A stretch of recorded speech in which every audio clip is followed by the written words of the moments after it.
Olá, meus queridos, tudo bem? Bom dia para você, meu querido adolescente que está assistindo essa aula. Nós estamos aqui para mais uma lição da IBD, mais um dia para a gente aprender um pouco mais sobre o Senhor. Eu espero que essa aula fale ao seu coração.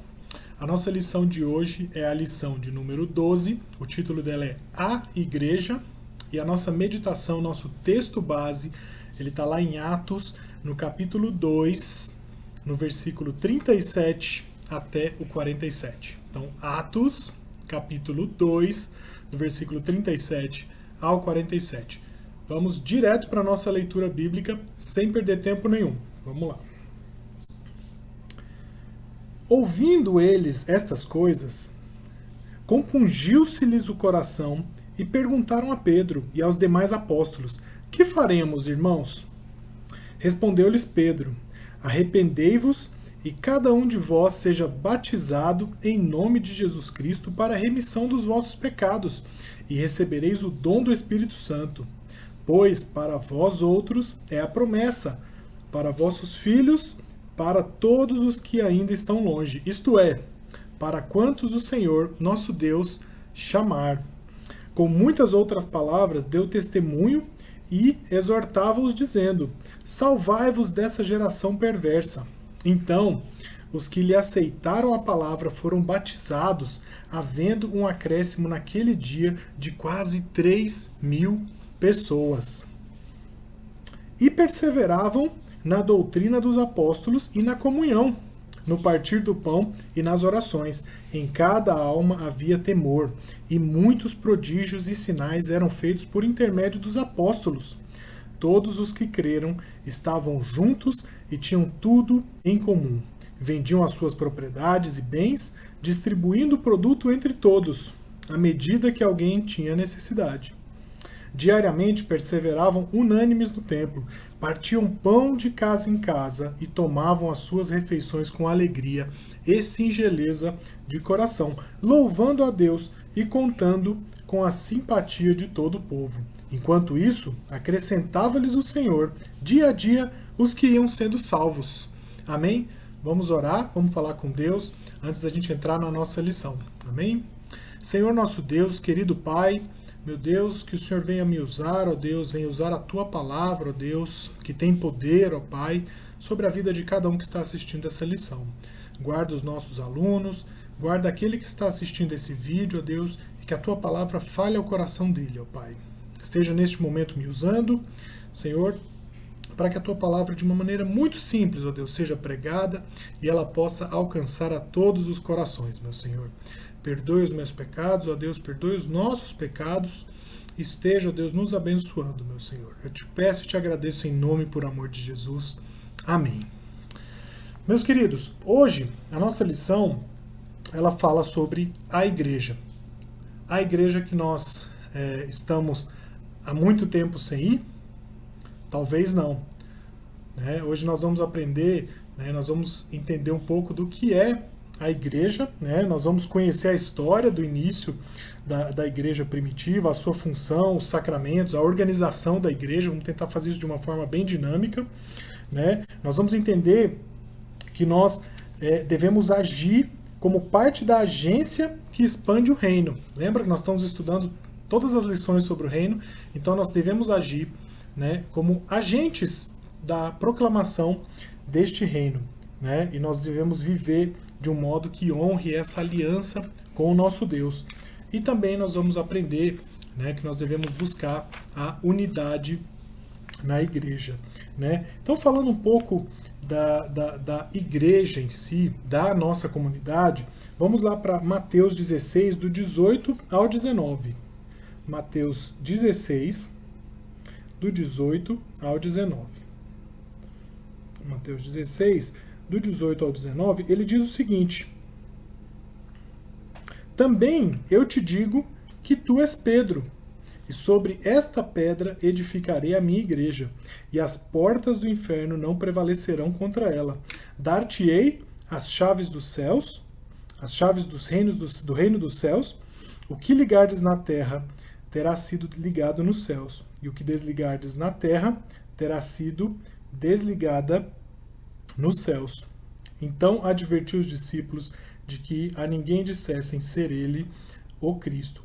Então Jesus foi o primeiro a falar sobre a igreja, né? E esse termo igreja, né, ele é uma transliteração, né, como uma tradução do termo grego eclésia, que significa o quê? Uma assembleia popular. Se nós formos lá para Atos 19:32, vamos lá, voltando para Atos 19:32, Atos 19, lá no versículo 32, nós temos: uns, pois, gritavam de uma forma, outros de outra. Porém, porque a assembleia caíra em confusão, e, na sua maior parte, nem sabiam por que motivo estavam reunidos. Então, a palavra assembleia, né, eclésia, que significa uma assembleia popular, né? Então, se a gente olhar também lá do 39 ao 40, no mesmo capítulo 19, diz: mas se alguma outra coisa pleiteais, será decidida em assembleia regular, ou seja, uma assembleia popular, que é o termo grego de eclésia, né, que é a primeira expressão sobre a nossa igreja. Então, Jesus foi o primeiro a mencionar isso, né, como uma igreja organizada, como uma assembleia de pessoas, né? Então, o nosso primeiro tópico é sobre o nascimento da igreja, o primeiro tópico da nossa lição. Como nós vimos, pessoal, a morte e a ressurreição de Jesus Cristo, nós vimos isso nas últimas lições, a morte e a ressurreição, né, e a descida do Espírito Santo, eles inauguraram uma nova era, inauguraram uma nova etapa na vida daqueles que ficaram por aqui.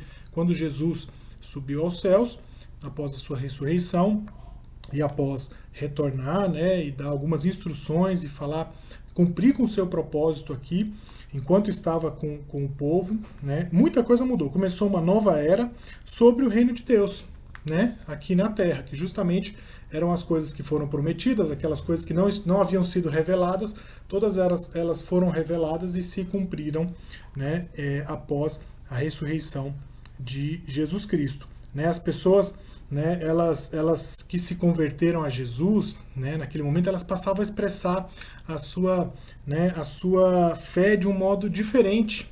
É como se elas entendessem tudo que estava acontecendo, se sentissem libertas por Jesus.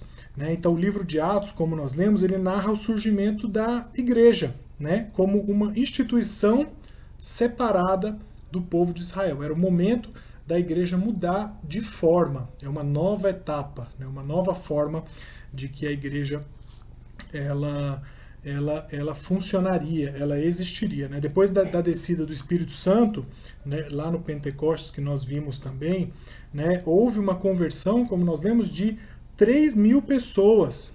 3.000 pessoas. Isso aconteceu muito logo depois de Jesus ter subido aos céus. Aquele próximo período foi justamente, né, onde isso tudo aconteceu. Você já pensou, né? Se você está num domingo na igreja ou num culto, num evento, onde 3.000 pessoas são convertidas, né? E aí você imagina, de repente, 3.000 pessoas foram convertidas e começam a frequentar a sua igreja. Né? Foi assim, né, que acontecia. Então as pessoas elas tinham uma nova forma. Existia, nesse momento, a libertação em nome de Jesus Cristo. Né? Tudo aquilo que foi pregado, né, tudo aquilo que Jesus prometeu, que os profetas prometeram, se cumpriu, e a igreja a partir dali começava uma nova etapa. Né? E aí, diferente da época de Jesus, né? Porque na época de Jesus as pessoas seguiam a ele porque tinham diversos benefícios, né, naquele momento. Então, Jesus operava milagres, eles recebiam alimentos, como a multiplicação de alimentos. Né? Então, a igreja, né, de Cristo, nessa época, né, nessa época que nós estamos falando, nessa nova era, depois que Jesus subiu aos céus, né, houve o dia de Pentecostes, que o Espírito Santo veio, né, sobre a igreja, né? A igreja se reunia especialmente por conta dos últimos acontecimentos, né? E eram eventos extraordinários, incluindo a ressurreição de Jesus, né? A descida do Espírito Santo. Então a igreja, ela se reunia por conta disso, né? Por conta da morte, da ressurreição e a descida do Espírito Santo. Esse era o motivo da reunião do povo de Cristo naquela época. Né? No princípio, né, eles assim continuaram a se submeter a muitas das leis judaicas né, que existiam, mas esse povo específico, o povo que nós estávamos mencionando, era um povo diferente. Né? Eles não viviam, né, como alguns daquela época, né, afastados ali do mundo, não. Eles estavam integrados ali no mundo, eram parte da sociedade, eram pessoas que tinham as suas vidas normais, né? E esses integrantes da Igreja de Cristo, eles permaneciam dentro da comunidade, mas com uma vida em comum, né? Ao ponto deles até repartirem bens entre si. Era assim que aquele povo vivia. Aquele povo vivia, né, de uma forma diferente. Era uma nova etapa que surgia, né, após a ressurreição, né, após a descida do Espírito Santo. Esse povo, ele era diferente, né? Era um povo que vivia em comum. O texto bíblico ele nos diz claramente que o povo vivia em harmonia. As pessoas, elas davam o lucro, né, daquilo que elas ganhavam, elas compartilhavam, estavam todos atentos às necessidades das pessoas. Então era uma experiência diferente, uma experiência maravilhosa, né? Então essas pessoas, elas se reconheciam de forma diferente, né? Como se fosse assim um corpo unido. Então foi assim que nasceu a igreja. A igreja nasceu através desse grupo, e esse grupo, né, ele tem um perfil diferente. Era uma forma diferente de se viver, né, entre os irmãos, né? Esse é o nosso primeiro ponto, o nascimento da igreja. Nosso segundo ponto, existiam funções também dentro da igreja, né? Então, nosso segundo tópico são as funções dessa igreja, né? A igreja, ela reconhecia que muitas promessas estavam sendo cumpridas. Muitas promessas. Ou seja, tudo aquilo que estava escuro, estava, né, escondido, aquilo efetivamente começou a ser revelado. Então as promessas estavam sendo cumpridas, e que elas estavam sendo cumpridas nessa igreja e não no Israel, que era um povo étnico, né? Realmente a igreja estava sendo cumprida, né, em um povo diferente, né, que não estava limitado ali ao judeu de sangue, né, ao povo de Israel. Então não estava limitado a isso, né? Mas os judeus, nós temos que entender, os judeus, né, que eles não acreditavam em Jesus, eles não compreenderam isso, não gostaram dessa novidade, né, dessa nova igreja, dessa nova forma, né, que veio depois da ressurreição, da descida do Espírito Santo, da morte de Jesus mais atrás. Então as diferenças também cresciam, as diferenças em relação ao judaísmo, elas cresciam, e também crescia a necessidade de uma organização maior, né? Então é importante que a gente saiba disso. A igreja naquele momento surgiu de uma forma organizada, ela era frutífera, haviam conversões, como nós vimos, 3.000 pessoas convertidas, né? O povo vivia em união, existia uma harmonia porque as pessoas viviam a promessa que veio lá desde Jesus. Eles estavam vivendo, vendo se cumprir tudo aquilo. As pessoas começaram a entender o porquê, começaram a entender o que aconteceu, por que todas aquelas coisas se cumpriram daquela forma, e as pessoas se sentiam livres, porque elas começavam a experimentar, né, a libertação em Jesus Cristo. Então essa era uma nova comunidade que surgia, porém havia muito conflito com os judeus, né? Os judeus não concordavam com isso, então crescia também essas diferenças em relação ao judaísmo, né? Então, nós vimos lá na lição 8, nós estudamos o quê? Né? Que tinham 3 ofícios dos agentes mediadores, né? Lá na lição 8 nós estudamos, né? Eram os reis, os profetas e sacerdotes. Agora, gente, depois do Pentecostes, né, da descida do Espírito Santo, a igreja, ela se torna o agente mediador de Deus. Nós, através do sacrifício remidor de Jesus Cristo, nós obtivemos acesso a Deus como igreja. Porque nós somos a igreja. A igreja que nós estamos aqui falando tanto era aquele povo reunido. Aquela era a igreja, né? Então, essa igreja é o agente mediador de Deus, né? E ela passou a desempenhar os ofícios perante a sociedade, profetizando a palavra de Deus, intercedendo pelas pessoas e proclamando o reino e a soberania de Deus, enquanto demonstra nela mesma esse reinado.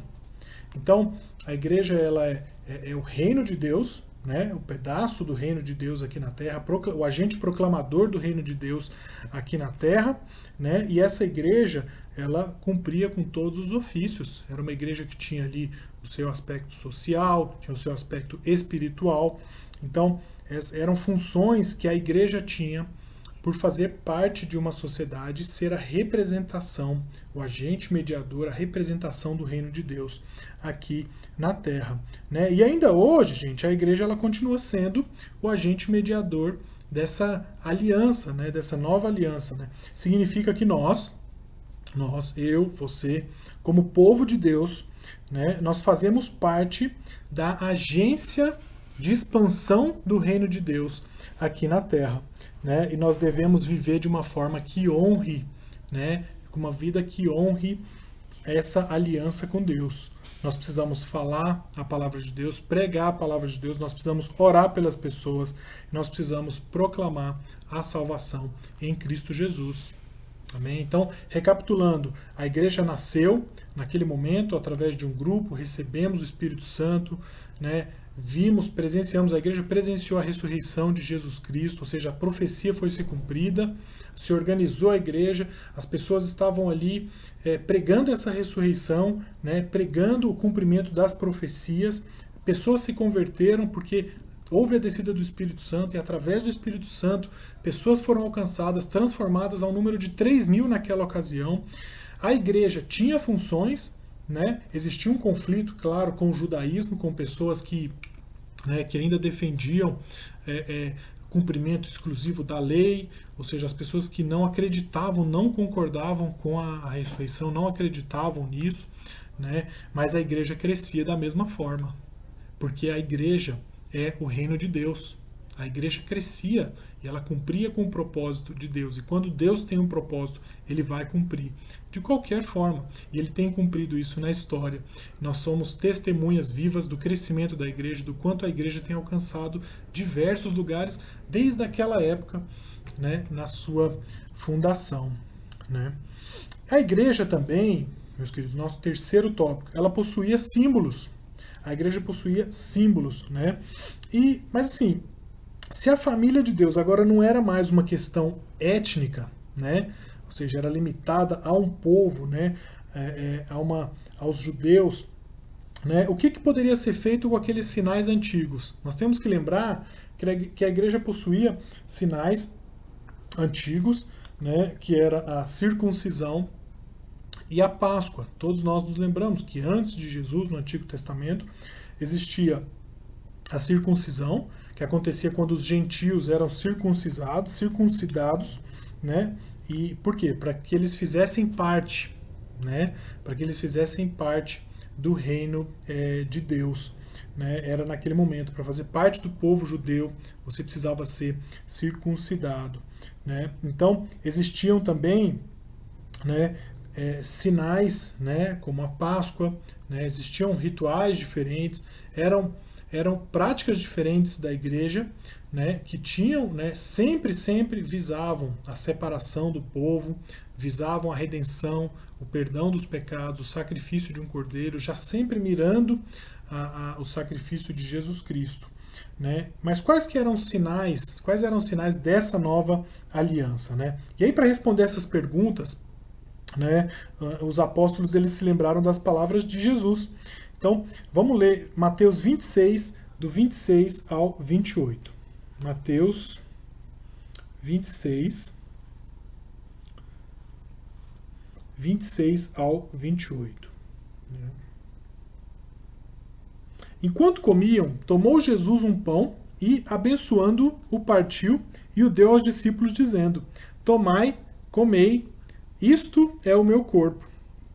A seguir, tomou um cálice e, tendo dado graças, o deu aos discípulos, dizendo: Bebei dele todos, porque isto é o meu sangue, o sangue da nova aliança, derramado em favor de muitos, para a remissão de pecados. Ou seja, né, nas palavras de Jesus, né, ele mesmo explicando que a ceia substituiu aquela Páscoa de Israel, o sangue da nova aliança.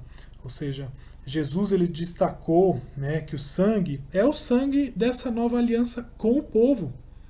Né? Jesus, a autoridade, né, o Filho de Deus, Deus vivo, ele reforça para a gente e as próprias palavras dele, né, ele nos mostra que essa é a nova aliança. E desde o início do mundo, Deus estabeleceu uma aliança com o seu povo. Né? Nós somos testemunhas, nós vimos as alianças, a aliança que Deus fez com o seu povo, né, desde lá com Abraão, né, e depois as renovações frequentes que nós tivemos com essa aliança, né, e assim, um dos elementos centrais dessa aliança era justamente o sangue, né, era o símbolo, né, ele simbolizava a expiação pela morte, né, uma forma com que os pecados pudessem ser perdoados. Esse era o símbolo da renovação. O sangue estava associado porque era uma forma de perdoar, de ter os pecados perdoados, né, e as pessoas serem purificadas. Então, quando Jesus disse que o seu sangue era o sangue da aliança, ele apontou para a forma como as pessoas foram salvas desde o início. Né? Então, lá atrás, o sacrifício, né, tinha o sangue como fundamento, como sacrifício, animais eram sacrificados, o cordeiro era sacrificado para que houvesse o perdão dos pecados, né? E esse mesmo sangue de Jesus que foi sacrificado, que é o nosso cordeiro, ele era o sangue da nova aliança, ou seja, recaiu sobre Jesus, né, para ser aquele que teria o seu sangue derramado em favor de nós para perdão dos nossos pecados. Né? E o batismo, ele substituiu a circuncisão. Né? Se a gente olhar lá, Mateus 28, do 18 ao 20, né? 2 capítulos para frente, Mateus 28, do 18 ao 20. Jesus, aproximando-se, falou-lhes, dizendo: toda autoridade me foi dada no céu e na terra.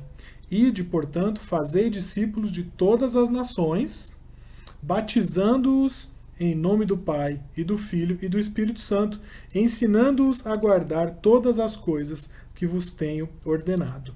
E eis que estou convosco todos os dias, até a consumação do século.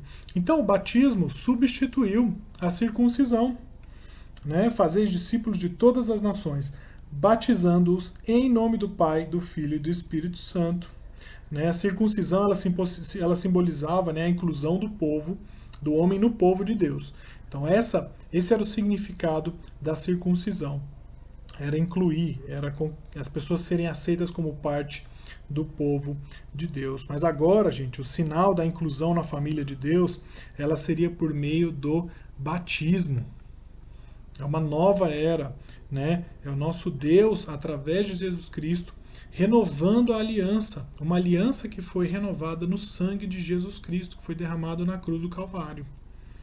Né? Então, isso seria por meio do batismo, que exigia a fé em Jesus Cristo e indicava o quê? A lavagem interior que era feita pelo Espírito Santo. Por isso que Jesus diz: ide, portanto, fazei discípulos de todas as nações, batizando-os em nome do Pai, e do Filho, e do Espírito Santo, ensinando-os a guardar todas as coisas que vos tenho ordenado. E eis que estou convosco todos os dias, até a consumação do século. Essa é a maravilhosa renovação da aliança em Cristo Jesus. Amém? Então esse foi o nosso terceiro ponto. O nosso quarto ponto foi a organização da igreja. Né? Com esse crescimento, gente, imagina, 3 mil pessoas foram convertidas naquele momento, só naquele momento. Né? Tiveram outras oportunidades, com certeza, onde pessoas também se converteram, a igreja seguiu crescendo, mas imagina que com esse crescimento toda a igreja precisaria de uma organização. Né? Então, se a gente lê Atos, capítulo 6, do versículo de 1 a 7, vamos lá, Atos, capítulo 6, versículo de 1 a 7. Ora, naqueles dias, multiplicando-se o número dos discípulos. Olha, o número dos discípulos eram os convertidos, a igreja estava numa nova fase, né, crescendo, as pessoas sendo remidas do sangue de Jesus Cristo, as pessoas realmente sendo tocadas pelo Espírito Santo trabalhando no coração dessas pessoas, levantando mais discípulos, né? Houve murmuração dos helenistas contra os hebreus, porque as viúvas deles estavam sendo esquecidas na distribuição diária. Era natural, a igreja estava crescendo. Pessoas talvez iam ficar sem assistência, né? Foi tudo muito... Não existia um planejamento, nós vamos crescer 3 mil membros, 4 mil, 5 mil... Não existia. Era a obra do Espírito Santo convertendo e fazendo com que aqueles discípulos já escolhidos por Jesus, eles viessem à igreja. Então era natural que tivessem pessoas que fossem esquecidas, como essas viúvas, né?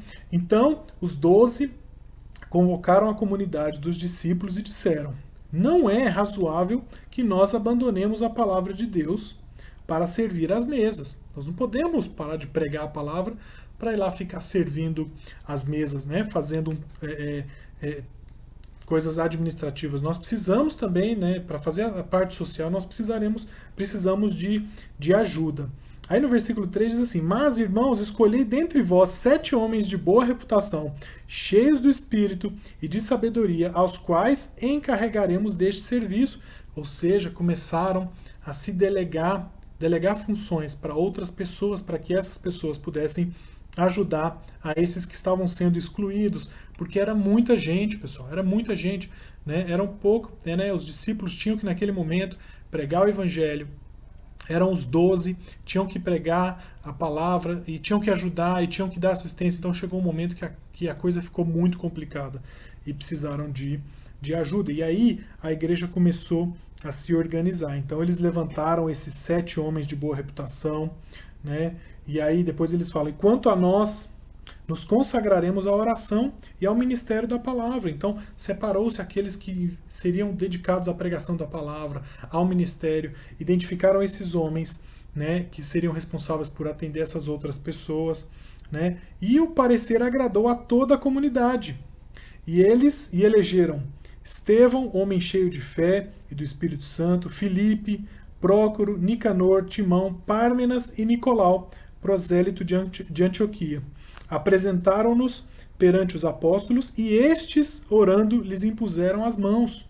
Eles oravam a Deus, impuseram as mãos, para que aqueles homens seriam parte fundamental da igreja. Não poderia ficar limitado só aos 12. A igreja precisaria se organizar, precisariam surgir novas pessoas ajudando, seja na parte social, seja em outras áreas, dando assistência para essas pessoas que estavam precisando. Né? Então, crescia a palavra de Deus, e em Jerusalém se multiplicava o número dos discípulos. Também muitíssimos sacerdotes obedeciam à fé. Muitos daqueles que estavam ali antes, que serviam, né, com a lei judaica, né? Então aqueles que serviam lá no templo, no tabernáculo, aqueles também se converteram. Muitos deles, né, a palavra de Deus diz que também muitíssimos sacerdotes obedeciam à fé.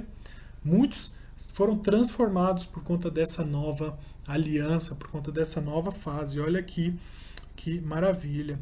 Os apóstolos, eles orientaram a comunidade, né, para que eles escolhessem esses homens, né, e esses homens cuidariam da distribuição dos alimentos. E era necessário que fossem homens cheios do Espírito Santo. E é assim que nós devemos ser na igreja. Nós precisamos estar cheios do Espírito Santo, ter intimidade com Deus quando a gente quer trabalhar na igreja. Né? Se você quer trabalhar em qualquer área, seja numa sociedade interna, no ministério, no louvor, se você tem a vontade e quer se dispor para ser um diácono, um presbítero, ou qualquer área da igreja, precisa estar cheio do Espírito Santo, precisa haver intimidade com Deus. Esses homens tinham intimidade com Deus e eles foram assim escolhidos para auxiliar na obra de Deus, né? Então, eles assim, dessa forma, os apóstolos poderiam se dedicar exclusivamente à pregação da palavra, né? Então eles receberam a imposição de mãos e foram consagrados ao ministério. Pessoal, esses foram os primeiros diáconos da história da igreja. E assim começou o cargo, né, o ministério do diaconato.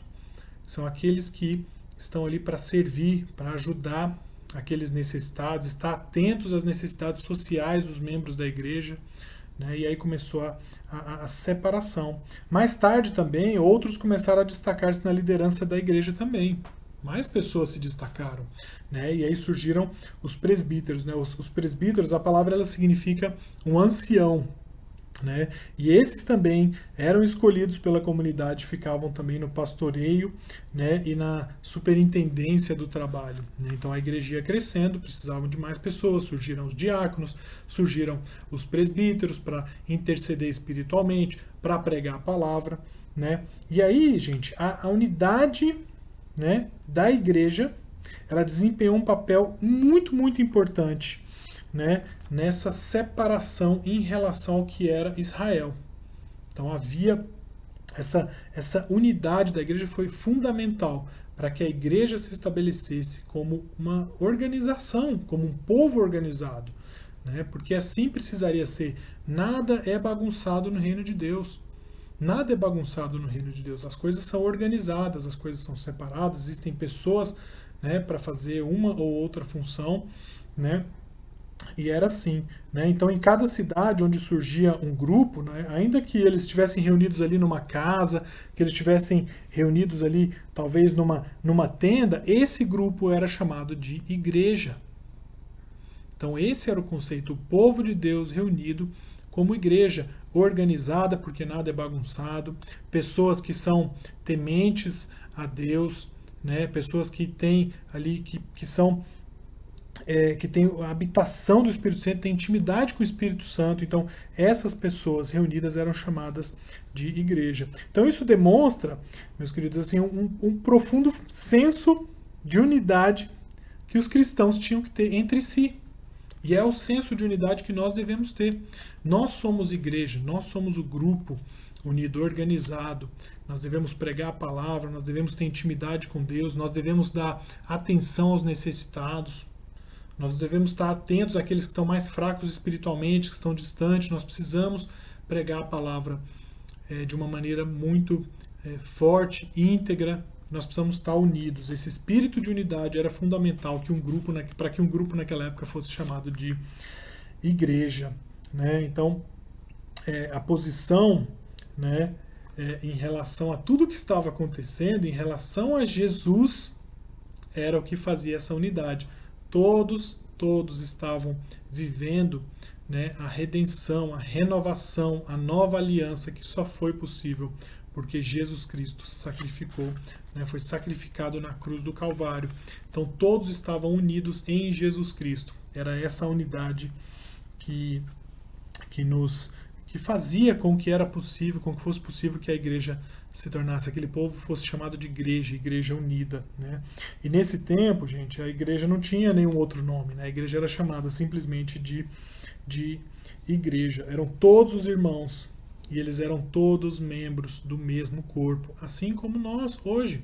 Hoje nós estamos aqui nas nossas casas, longe do templo físico, mas nós somos a igreja, né? Nós somos a igreja de Cristo. Nós estamos nos nossos lares, estudando a palavra, pregando a palavra de uma maneira online, mas nós somos a igreja, nós estamos aqui proclamando o evangelho, vivendo em união, tentando contactar aqueles que estão precisando, orando pelas pessoas, ou seja, não são paredes que estão fazendo, né, a ausência de paredes físicas, né, que estão fazendo com que nós não sejamos igreja, mas nós estamos em Jesus Cristo, unidos aqui nos nossos lares, onde nós estamos.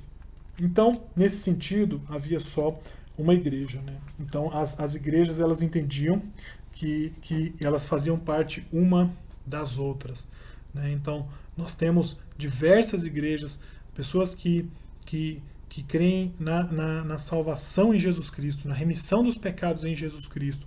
Então, todos nós temos esse mesmo objetivo. Então, nós temos uma função como mediadores no reino de Deus. Nós temos uma função. Nós precisamos pregar o evangelho, nós precisamos crer nessa nova aliança, nós precisamos crer na salvação em Cristo Jesus, pregar isso para as pessoas, dar testemunho da nossa conversão, né?